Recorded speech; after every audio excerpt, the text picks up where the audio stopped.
하나님의 귀한 말씀을 좀 같이 좀 나누기를 원합니다. 인지하지 못했던 큰 문제, 이러한 주제로, 이런 제목으로 여러분과 같이 좀 말씀을 좀 나누도록 하겠습니다. 화우링이 좀 생기네요. 여러분, 이 세상에 수많은 나라들이 존재하고 있죠. 그런데 그들의 나라를 어느 정도 운영하기 위해서 그들만의 법을 만들어 놓고 그 각자의 나라를 운영하고 있습니다. 그런데 우리가 좀 보기에는 좀 조금 이해가 안 되는 그러한 법을 만든 나라가 몇 군데가 있습니다. 여러분, 스위스에는 이런 법이 있습니다. 스위스에는 밤 10시 이후에 여러분 변기물을 내리면 소음 방해법에 의해서 그런 법에 접촉이 된다고 합니다. 그래서 여러분, 혹시 나중에 여러분 스위스에 놀러 가신다거나 우리 청년들 결혼하면 스위스로 신혼여행을 참 많이 가거든요. 여러분 거기 가시면 또 여러분 변기를 사용하셨다면 여러분 밤 최소한 9시 59분 한 40초에는 물을 내리셔야 됩니다. 아주 좋은 팁이니까 여러분 기억하시기 바랍니다. 또 사모아라는 나라가 있어요. 이 사모아의 나라는 또 어떤 법이 있냐면, 저도 이거 보고 좀 깜짝 놀랐는데, 그 나라에는 남편이 아내의 그 생일을 잃어버렸다, 까먹었다, 그러면 이것이 법에 접촉이 된다 그럽니다. 그래서 그 접촉된 법에 의해서 그 남편은 바로 하루 동안 바로 감옥에 이렇게 감치가 된다고 해요. 그래서 일부 사모아 사람들은 일부러 잃어버린 척을 한다고 합니다. 근데 왜 그런지 모르겠어요. 가끔 여러분 이 법이 우리나라에 들어와도 나쁘지 않겠다, 이런 생각을 조심스럽게 합니다. 와이프가 듣고 있지 않으니까요. 또 싱가포르에는 대부분 싱가포르를 뭐라고 이야기하냐면 fine country라고 이야기를 합니다. 이 fine country라는 의미, 이 fine이라는 단어는 형용사로 아주 좋은 이라는 뜻이 있기도 하지만 명사로 바로 벌금이라는 그런 의미가 있습니다. 그래서 싱가포르는 아주 좋은 나라, 그런 의미도 있지만 바로 벌금의 나라다라는 의미가 이 안에 담겨져 있는 것이죠. 싱가포르는 정말로 희한한 법들이, 벌금을 제도가 너무나 많습니다. 싱가포르에서는 지하철에서 음식을 먹잖아요. 그러면 최대 홍콩 달러로 500불까지 벌금이 부여된다고 합니다. 한국 돈으로 약 56만 원에 해당하는 그런 벌금입니다. 그리고 공공 화장실에서 큰 공사를 했는데 물을 내리지 않았다, 그러면 최대 싱가포르 달러로 150불의 벌금이 매겨진다 그래요. 그리고 더 놀라운 사실은 뭐냐면요, 재범은 500불이 매겨진다고 합니다. 그리고 제3범은, 그러니까 세 번째 때 변기 안 내린 게 걸리면 홍콩 달러로 1000불에 해당하는 금액이 벌금으로 부여된다고 그래요. 약 한 80만 원 정도가 되는 것입니다. 여러분, 이런 것들의 벌금을 매긴다, 이것도 참 대단하지만 그걸 여러분이 또 뭡니까, 양아치처럼 하나 둘 세는, 이것도 좀 웃긴 것이죠. 여러분, 어찌됐든 간에 계속해서 이 땅에 살면서 수많은 나라에 이렇게 우리가 전혀 예측하지 못한 이러한 법들이 존재하게 된다는 것입니다. 여러분 잘 아는 그런 법 중에 하나지요. 싱가포르에서 껌을 씹다가 여러분 경찰에 잡히면 싱가포르 달러로 1000불이 매겨진다는 걸 여러분 잘 아시게 될 것입니다. 혹시 이 가운데 여러분 싱가포르로 놀러 갈 청년이 있으면 저에게 오십시오. 작은 선물을 여러분께 드리겠습니다. 바로 껌이겠죠. 가서 한번 여러분 싱가포르에 도착하자마자 다시 돌아오게 되는, 벌금 물고 돌아오게 되는 이 놀라운 은혜를 여러분께 다시 한번 전달하기 위해서, 농담입니다만, 여러분 제가 말씀드린 이 다양한 이 법칙들, 원칙들에는 일정한 원칙이 하나가 있습니다. 그 원칙이 뭐냐? 첫 번째로 이 모든 법들은요, 그 나라의 권한을 가지고 적용을 시키고 있다는 것입니다.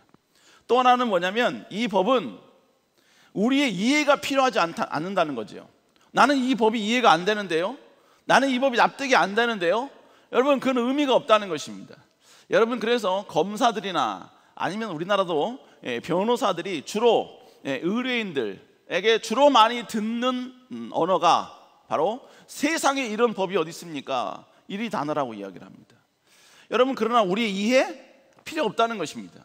그냥 법으로 적용해졌으면 그건 당연히 이해가 되든 이해가 되지 않든지 간에 모든 사람에게 다 적용이 되더라라는 것입니다. 여러분, 이것은 우리 인간 생활도 그렇듯이 여러분 온 천지를 지으신 하나님의 영역 안에서도 이러한 원칙은 그대로 적용이 된다는 것입니다. 여러분, 이 땅은 우리 인간의 법끼리 어떤 관계적인 면에서 이런 법이 있지요. 그러나 더 넓게 보면 하나님께서 정해놓은 하나님의 법에 의해서 이 나라를 다시 한번 이 온 세계를 통치하시고 거기에 적용시키고 있다는 것입니다. 우리는 이거를 바로 신학적인 용어로 하나님의 나라라고 이야기를 하고 있습니다. 하나님의 나라에서는 하나님의 왕이시고 그리고 하나님의 법을 가지고 이 나라의 모든 하나님의 백성들에게 적용하시고 그 적용에 따라 하나님의 모든 나라를 하나님의 나라를 아름답게 성취해 가고 계시는 것입니다. 그런데 하나님의 나라는 다른 것이 아니라 하나님의 법에 의해서 통치가 되어지고 있다는 것이죠. 그런데 여러분, 그 많은 하나님의 법 가운데 하나가 뭐냐면 창조주는 우리가 범한 죄에 대해서 반드시 심판하신다라는 것입니다. 그래서 여러분, 성경은 사람이 죽으면 그냥 모든 게 다 끝난다, 여러분 그렇게 말하고 있지 않습니다. 성경은 죽은 이후에 반드시 또 다른 세계가 존재하는데 그 또 다른 세계에서 사람들이 경험하게 될 것이 반드시 있다, 공통적으로 있다라고 이야기합니다. 여러분, 이것을 성경에서는 히브리서 9장 27절에 보니까 한 번 죽는 것은 사람에게 정했으니 그 후에는 심판이 있을 것이다 라고 말합니다. 여러분, 죽으면 모든 사람에게 다 끝이에요. 그 이게 뭔지 잘 몰라, 뭐가 있는지 잘 몰라요. 그런데 성경은 명확하게 그 후에 심판이 있다라고 말합니다. 심판이 있다는 것은 죽음 이후에 또 다른 세계가 있다라는 의미이고, 그리고 죽음 이후에 지금까지 살아왔던 그 모든 삶에 대한 모든 죄에 대해서 심판하신다, 판단하신다라고, 보응하신다라는 것을 이야기하고 있는 것입니다. 그러면 그 보응하시는 것, 그 심판은 도대체 무엇을 심판하시느냐? 성경도 다시 한번 명확하게 이야기하죠. 우리 이사야 3장 11절 우리 한번 읽어볼까요? 시작. 악인에게는 화가 있으리니 이는 그의 손으로 행하는 대로 그가 보응을 받을 것이라.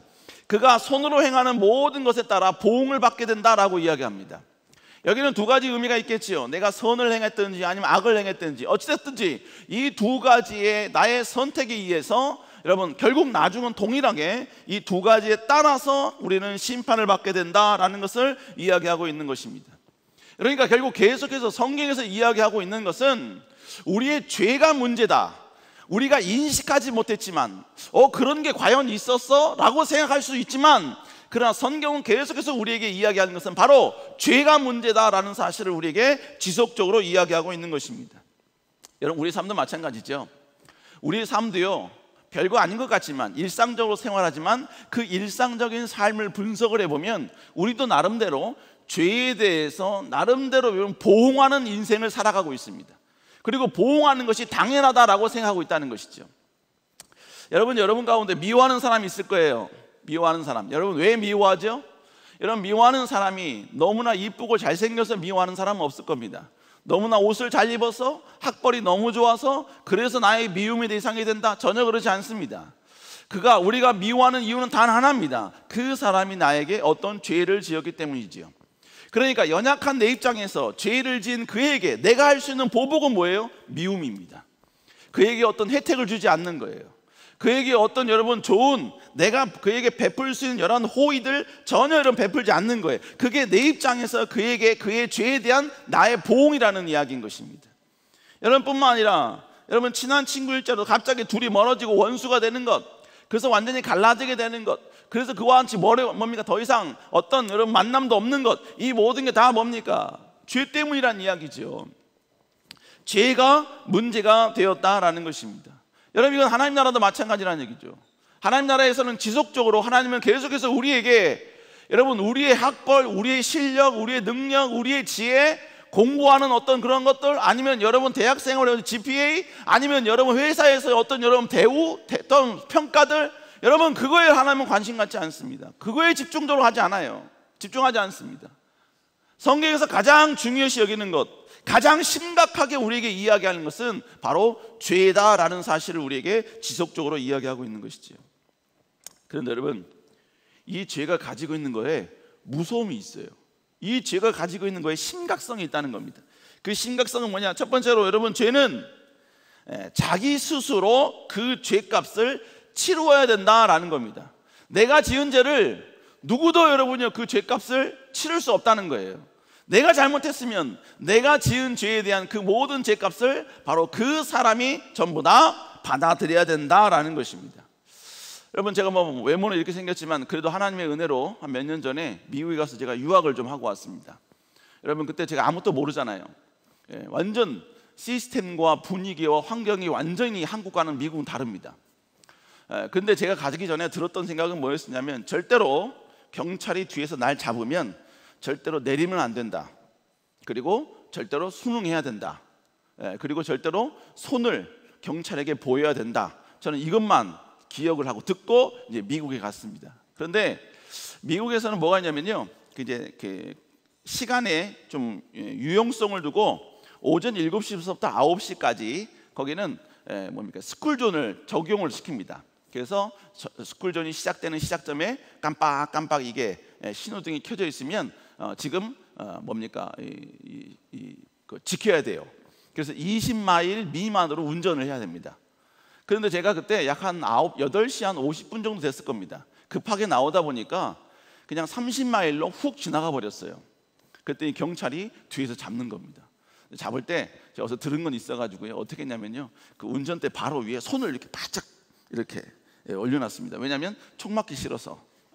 그리고 올 때까지 끝까지 기다렸어요. 그랬더니 톡톡톡 두들리더라고요.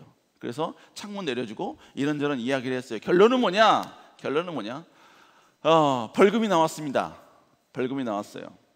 저는 그 모든 게 다 경험하는 그 자체가 저에게는 신기함이었기 때문에 경찰한테 걸렸을 때에도 저는 막 얼굴에 웃음을 막 이렇게 머금으면서 그런 거냐고. 그리고 나는 당신이 말한 거 다 이해 못했으니까 녹음 좀 하겠다고 하면서 녹음 틀면서 막 대화하면서 이야기를 했었거든요. 결론은 벌금이 나왔는데, 벌금이 얼마 나왔냐? 240불이 나왔습니다. 우리나라 돈으로 약 한 30만 원에 해당하는 금액이지요. 그러면서 경찰이 하는 말이 뭐냐면, 저는 지금 처음 왔습니다. 저는 패스터입니다. 그리고 저는 누군가를 지금 돕기 위해서 누구 집에 지금 가고 있습니다. 이렇게 이야기했더니, 원래는 제가 40마일 이상을 운전했다고 합니다. 근데 10마일을 깎아줘서 30마일로, 그래서 그에 해당하는 벌금 230불을 저에게 준다는 거예요. 제가 이제 그러고 나서 그 230불을 어떻게 했냐면, 아무도 모르게 제 용돈으로 제가 냈습니다.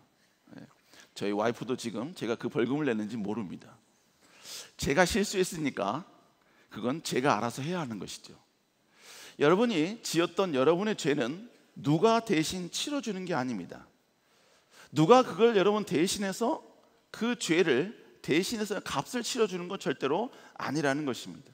하나님의 나라도요, 내가 지은 죄가 있으면 내가 지은 죄에 대한 죄값은 그 죄를 지은 사람이 고스란히 치르면 되는 것입니다.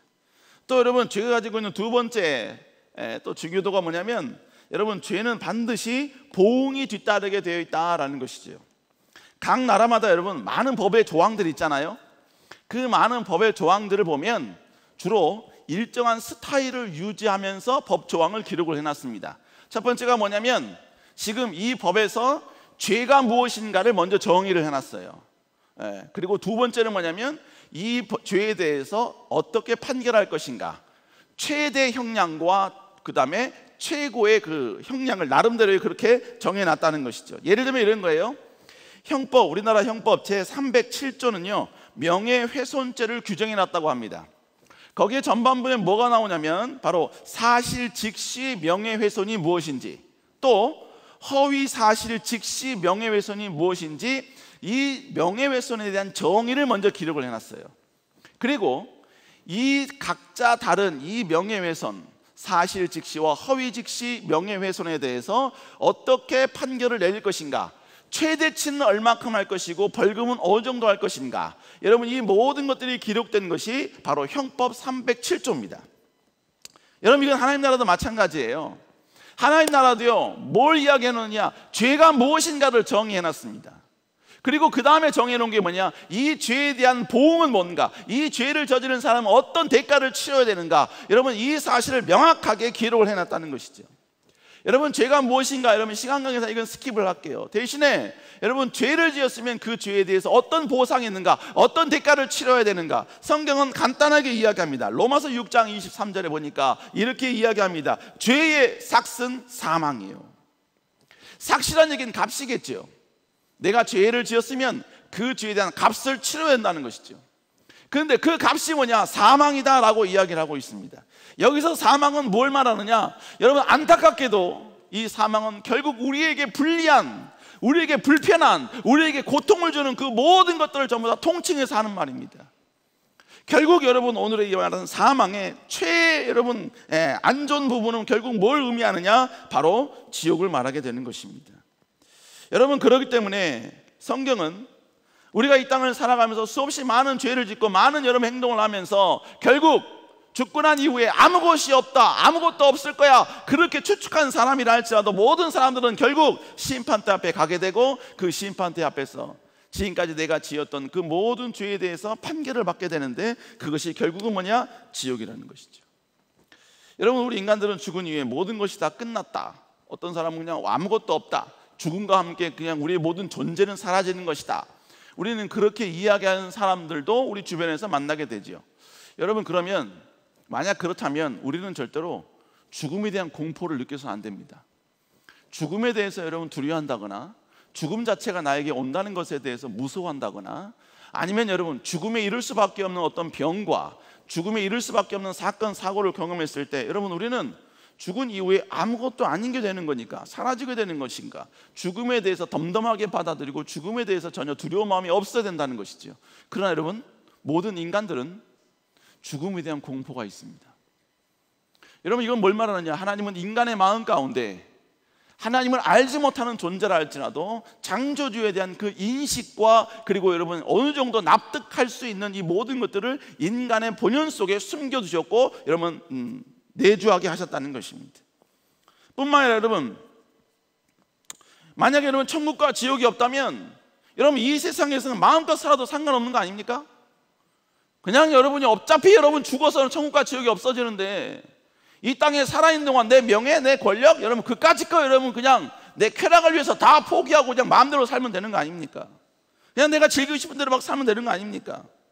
여러분, 그런데 어느 누구도 막 살아라, 어느 누구도 그냥 막 거침없이 살아라, 그냥 막 죄 짓고 살아라, 여러분 이렇게 이야기하지 않는다고요. 전부 다 착하게 살아라, 정직하게 살아라, 다른 사람에게 피해 주지 말아라, 원수를 만들지 말아라, 여러분 계속해서 이렇게 이야기하고 있는 겁니다. 심지어 여러분 어둠 가운데 살고 있는 저 어둠의 세계에 있는 사람들도요, 가급적이면 여러분 착하게 살아라, 착하게 살아라, 그렇게 이야기하고 권면하고 있다는 것입니다. 여러분, 세상 사람들도 결국 뭐냐? 그의 본성 가운데 자기가 죄를 지으면 그 죄에 대한 보응이 온다는 사실을 알고 있는 거지요. 그러니까 그들 나름대로 여러분 가급적이면 죄를 짓지 아니하고, 가급적이면 여러분이 악한 행동을 하지 않으려고 그들 나름대로 노력한다는 것입니다.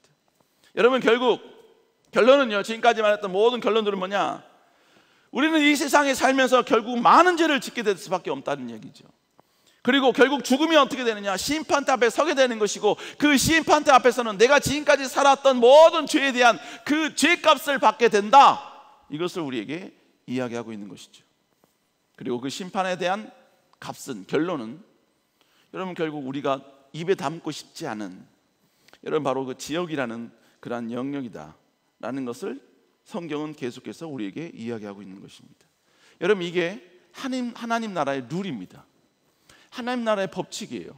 내가 이해되느냐 이해되지 않느냐, 여러분 그게 중요하지 않습니다. 그게 하나님, 온 천지를 지으신, 인간을 지으신 하나님이 정해놓은 룰이라는 것입니다. 근데 여러분, 우리가 여기서 다행스러운 건 뭐냐면, 여러분 그런 우리의 상태에 대한 하나님의 마음은 뭐냐? 우리 하나님은 그럴지라도 우리를 사랑하신다는 것입니다. 그래서 오늘 우리가 읽은 본문 요한복음 3장 16절에 보니까 하나님은 세상을 이처럼 사랑하사라고 말씀하고 있죠. 하나님은 우리를 너무너무 사랑하신다는 거예요. 여러분, 사랑이란 결국 뭘 말하는 겁니까? 사랑하기 때문에 그에게 어떤 죄값을 지불하려고 하지만 어떻게든지 그 죄값을 여러분 모면하고 삭제하고 없애주려는 마음이 있다는 표현인 것이죠. 여러분, 그러면 사랑이 많으신 하나님은 과연 우리에게 있어 가장 큰 문제가 되는 이 죄의 문제를 과연 어떻게 해결하셨느냐? 여러분, 하나님께서는 바로 우리의 죄를 담당이라는 방법을 통해서 해결해 주셨다는 거죠. 자, 이게 무슨 얘기냐? 여러분, 이걸 이해하려면 지금 우리 현재 살고 있는 우리의 삶에서 법에 대해서 적용되는 부분을 우리가 하나 알 필요가 있습니다. 우리나라뿐만 아니라 여러분 미국도 마찬가지로 여러 선진국에서 존재하는 법, 대신 그 사람의 죄를 대신 치르게 하는 이런 제도가 있습니다. 그게 바로 뭐냐면 바로 보석금 제도예요. 보석금 제도. 갑자기 생각이 안 났어요. 보석금 제도. 보석금 제도가 뭡니까? 내가 지은 죄에 대해서 대신 물질로서, 돈으로서 그 값을 치르는 겁니다. 물론 여러분, 이 보석금이 다 해당하는 건 아니에요. 뭡니까? 살인이나 엄청난 큰 죄에 대해서는 보석금 자체가 없습니다. 그러나 아주 자잘한 그러한 거에 대해서는 이 보석금 제도가 제공이 되고 있어요. 그러니까 이 보석금 제도는 결국 뭐냐? 내가 죄가 있어요. 그리고 이 죄에 대해서 내가 심판을 받아야 돼. 그래서 감옥에 가야 돼. 어떤 페널티를 내가 받아들여야 돼. 그런데 나에게 있어 정말 귀한 나의 물질, 이걸 내가 희생시키면서 이 물질을 내가 희생하는 걸 대가로 내 죄가 탕감받는 제도가 바로 이 보석금 제도라는 것이죠. 그러니까 이걸 다시 한번 여러분 요약을 하고 다시 이해를 돕다면, 여러분 그런 형식은 아닙니다만 이해를 돕는다면, 내 죄가 있어요. 그리고 내 죄만큼 값지고 의미 있는 내가 희생해야 될 그 물질을 내가 내놓는 거예요.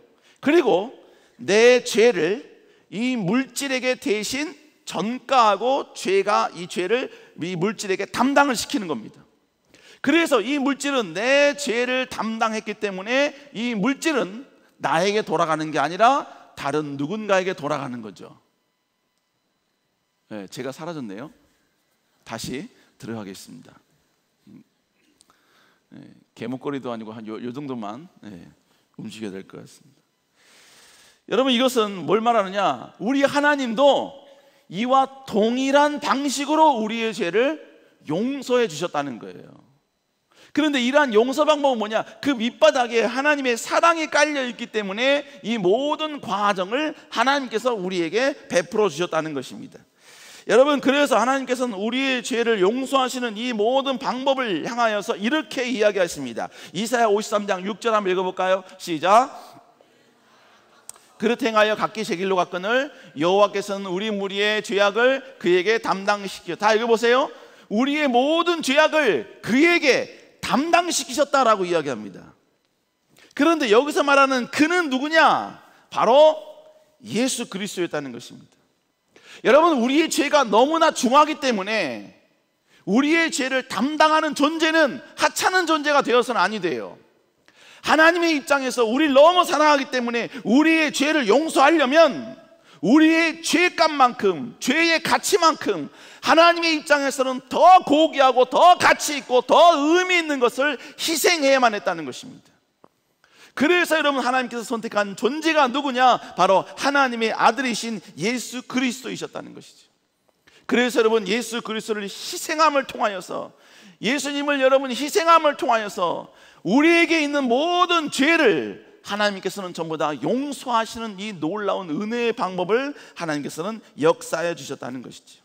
여러분, 이것을 지금 우리가 표현한다면 바로 예수 그리스도가 이 시대에 여러분 보석금과 같은 존재로서 우리의 죄를 탕감하는 제물로 등장하셨다는 것이죠. 그런데 성경은 이것을 보석금이라고 이야기하지 아니하고요, 바로 이것을 예수님의 그러한 역할과 존재를 대속물이라고 이야기하고 있는 것입니다. 우리의 죄를 대신 속죄하기 위하여서 죽었던, 돌아가셨던 그러한 제물이라는 의미가 되는 것입니다. 그래서 여러분, 마가복음 10장 45절에 보니까 이렇게 이야기합니다. 인자가 온 것은 섬김을 받으려 함이라 도리어 섬기려 하고, 그 다음에 뭐라고 하죠? 많은 사람들의 무엇을요? 많은 사람의 대속물로 주려 함이라 라고 말씀하고 있습니다. 여러분, 그래서 예수님께서는 대속물로 죽이시는 이 작업을 하기 위해서 이 땅에 내려오신 거예요. 그리고 맨 마지막 예수님 십자가에 죽으실 때 예수님께서 하신 말씀이 뭡니까? 여러분, 요한복음 19장 30절에 보니까 내가 다 이루었다라고 말해요. 내가 다 이루었다는 말은 여러분 히브리어, 헬라어를 한국말로 번역을 해놓은 겁니다. 그러면 이 다 이루었다는 이 말의 의미가 헬라어로 어떤 의미냐? 테텔레스타이라는 의미입니다. 이 테텔레스타이라는 의미가 뭐냐? 내가 값을 다 치루었다. 내가 모든 값을 내가 전부 다 변제했다. 내가 모든 죄를 다 담당하고 모든 죄값을 이제는 내가 전부 다 해결했다라는 의미가 테텔레스타이라는 의미입니다. 결국 여러분, 하나님께서는 우리의 모든 죄를 예수님께 전부 다 옮겼어요. 담당케 하셨어요. 그리고 예수님은 우리의 인류의 모든 죄를 담당하셨기 때문에 죄값을 받아야 돼. 그게 결국 뭐냐? 죽음이셨습니다. 하나님께 버림받는 거였습니다. 하나님의 철저히 짓밟히는 거였습니다. 외면당하는 거였습니다. 배신당하는 거였습니다. 그래서 물과 피를 다 쏟는 이 모든 과정을 통하여서 바로 우리의 모든 죄가 완벽하고도 완전하게 해결이 되었고, 예수님조차도 내가 다 값을 치루었다라고 여러분 죽기 직전에 선언하고 선포하셨다는 것입니다. 여러분, 결국 제가 지금까지 여러분에게 말씀드리는 건 뭐냐? 여러분, 하나님이 우리 인간을 사랑하셔서 우리에게 있어 가장 큰 문제가 되는 이 죄를 해결해 주시는 방법을 우리에게 아름답게 펼쳐 놓으셨다, 완성해 놓으셨다라는 사실 여러분에게 말씀드렸습니다. 그럼 이제 문제는 뭐냐? 적용이죠. 그러면 과연 내 죄는 어떻게 해야지만이 예수님께 옮겨지게 되고, 어떻게 내가 해야지만이 예수님이 나의 모든 죄를 용서해 주시느냐는 것이죠. 여러분, 하나님 입장에서 보세요. 하나님 입장에서 예수 그리스도를 희생하면서까지 이 놀라운 기적과 역사를 만들어 놓으셨습니다. 그러면 하나님 입장에서 예수님께 모든 죄가 다 옮겨져서 죄 용서받는 이 놀라운 은혜의 은총과 축복을 우리 인간들이 받기 쉽게 제공하실까요? 받기 어렵게 우리에게 제공하실까요? 저희 교회 아주 오래됐지요. 아주 오래됐는데, 여러분, 성수대교가 무너졌을 때 그분의 두 따님이 그 성수대교의 무너짐으로 말미암아 희생을 당했습니다. 그래서 그 두 딸의 그 희생으로 말미암아 바로 보상금이 나오게 되었습니다. 그런데 그분께서는 그 보상금을, 두 딸의 그 생명값이죠, 이 두 보상금을 받은 이후에 이분께서 그것을 개인 용도로 쓰지 아니하시고 두 딸의 이름으로 장학회를 만드셨습니다.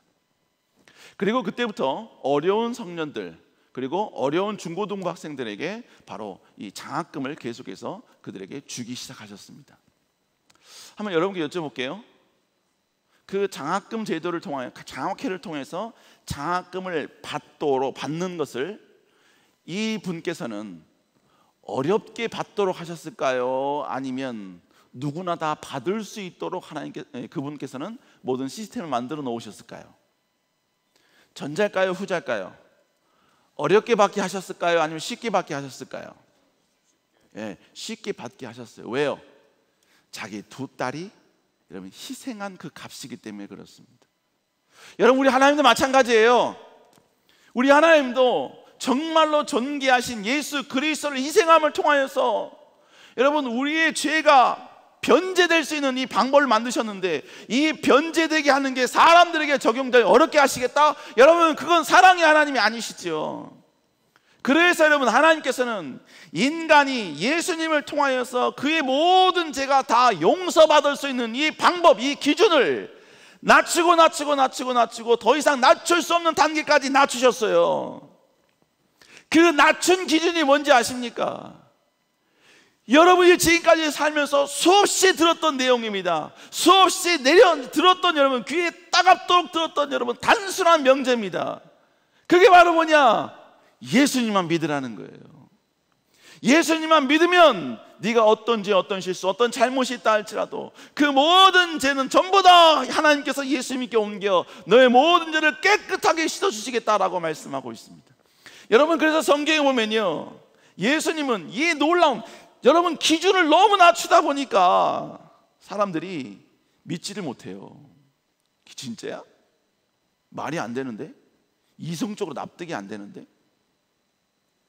여러분, 그래서 우리 하나님 예수님께서는요, 예수님이 살아생전에 믿음으로 구원 얻는다는 이 사실을 끊임없이 반복해 놓으셨습니다. 끊임없이 외치셨습니다. 여러분, 누가복음 5장 20절에 보니까 뭐라고 하냐면, 예수님께서 그의 믿음을 보시고 이르시되 이 사람아 내 죄 사함을 받았느니라 라고 말씀하고 있습니다. 그에게 믿음을 보시고 내 죄 사함을 받았다라고 선언하고 계십니다. 누가복음 7장 50절에도요, 여자가에게 예수께서 여자에게 이르시되 내 믿음이 너를 구원했다라고 말씀하고 있습니다. 에베소 2장 8절에 보니까 너희가 그 은혜로 인하여 믿음으로 말미암아 구원을 얻었나니 이것은 너희에게서 난 것이요 하나님의 선물이라. 하나님 우리에게 선물로 주셨대요. 이 여러분요, 우리가 모든 죄가 다 용서받는 이 놀라운 은혜와 은총은 나의 노력, 나의 수고, 아니면 나의 희생, 나의 대가에 의해서 우리가 얻어진 것이 아니라 사랑 많으신 하나님의 전적인 선물이었다는 것입니다. 그러므로 우리 인간이 취할 태도는 뭐예요? 하나님이 우리에게 주신 그 선물을 받으면 되는 것입니다. 수용하면 되는 것입니다. 그걸 여러분 내가 받겠다고 내가 결단하면 되는 것입니다. 여러분, 제가 조금 전에 서론에서 희한한 법들에 대해서 이야기를 했죠. 희한한 법들을 이야기하면서 두 가지의 여러분 진리가 그 안에 있다는 걸 말했습니다. 첫 번째는 바로 각 나라의 권위에 의해서 그 모든 것들이 움직여지고 있다. 여러분, 그렇기 때문에 지금 하나님의 나라의 그 권리 안에, 그 원칙 안에 이 모든 법이 우리에게 적용되고 있다는 사실을 말씀드렸어요. 두 번째가 어떤 말인지 아십니까? 어떤 진리인지 아세요? 이 법에는 우리의 이해가 필요 없다는 것이죠. 국가에서 그렇게 정했으면 이해가 안 되는데요, 여러분, 그렇다고 해서 그게 적용이 안 되느냐? 아니요. 결국 여러분, 하나님의 그 위대한 법, 하나님의 위대한 이 놀라운 구원의 이 놀라운 은총은 우리 인간의 이성으로는 납득하기 쉽지 않은 너무나 깊고 깊은 하나님의 사랑이 밑에 여러분 인프라에 깔린, 기저에 깔린 이것이기 때문에 이 모든 게 가능하다는 것입니다. 여러분, 여러분들이 부모님의 사랑을 이해할 수 있습니까? 여러분, 사랑이 이해가 쉽지 않아요. 옛말에 그런 말이 있습니다.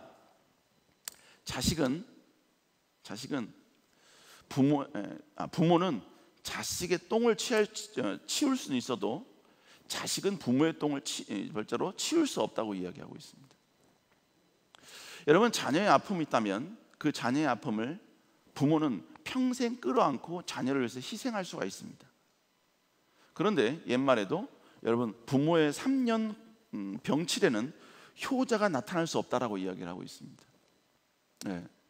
부모가 3년 이상 아프면 아무리 효자일지라도 여러분, 그 효심이 바닥이 난다는 거예요. 그래서 여러분, 제가 건강하려고 노력하는 거예요. 제 아들, 딸 못 믿으니까. 근데 여러분 보세요. 똑같은 가족인데 왜 이렇게 다르죠? 왜 이렇게 다르죠? 그 이유는 결국 뭐예요? 전혀 해석이 안 되는 부모의 사랑이 있기 때문에 이게 가능한 겁니다. 그냥 여러분 부모님에게 물어보세요. 오늘 왜 날 사랑하죠?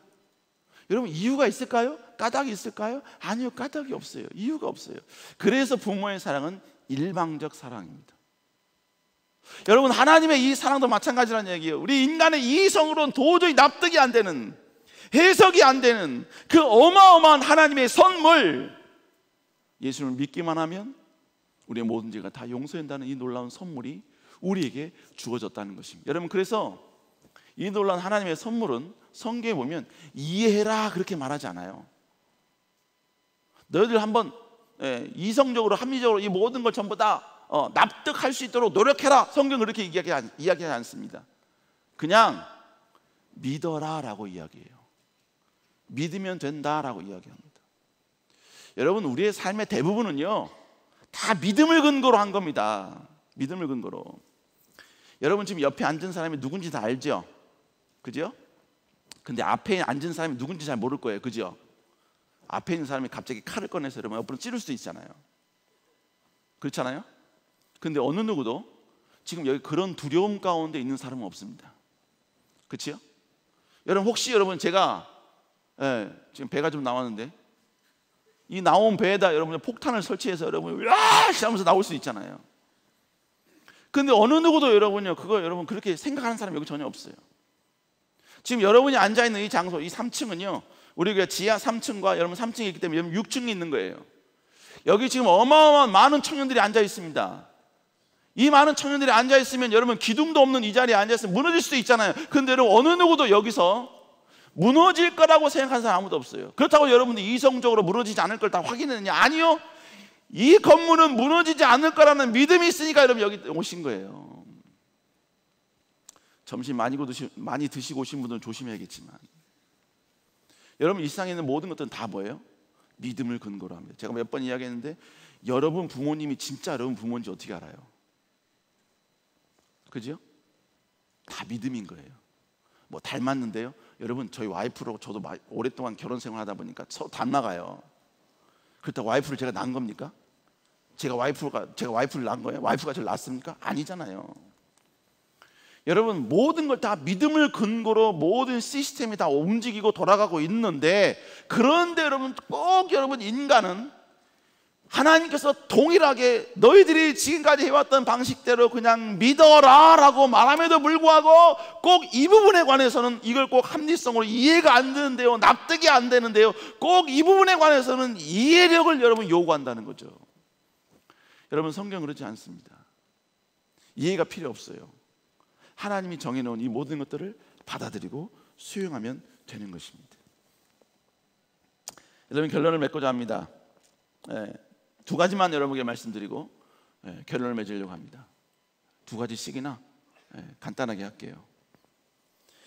여러분, 법에 대해 법을 연구하고 법을 이야기하는 사람들이라면 여러분 들었던 내용일 것입니다.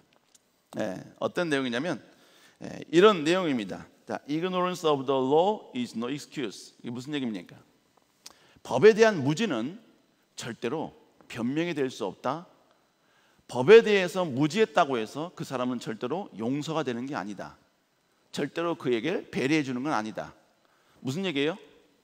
법에 대해서 무지했다 할지라도 그 법을 내가 어기면 알고 지은 것과 모르고 지은 것에 대한 그 페널티, 그거에 대한 반드시 보응은 동일하다는 것입니다. 이건 뭘 말하느냐? 여러분이 나중에 여러분 죽었는데 나는 죽은 다음에 또 다른 세계가 있는지 몰랐는데요? 난 천국과 지옥이 있는지 몰랐는데요? 나는 죽고 난 다음에 지금까지 내가 살아왔던 모든 나의 죄가 지금 여기서 심판받는다는 거 나 몰랐는데요? 변명이 될 수 없다는 얘기예요. 그 무지가 그 순간에 절대로 여러분 우리에게 익스큐스가 될 수 없다는 것입니다.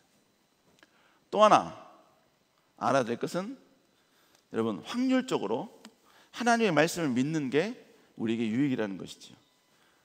매번 할 때마다 말씀드립니다. 파스칼이 그런 말 했어요. 어차피 신에 대한 존재를 이야기할 때 둘 중에 하나 아니냐, 신이 존재하든 존재하지 않든 둘 중에 하나일 거 아니냐. 이 말은 결국 뭘 말합니까? 지옥이 죽은 이후에 지옥이 존재할 거냐 존재하지 않을 거냐, 이것도 결국 둘 중에 하나일 거 아니냐. 그런데 만약에 나는 존재하지 않아, 절대로 존재할 수 없어, 내가 지금까지 배운 지식으로는 절대로 존재할 수 없어.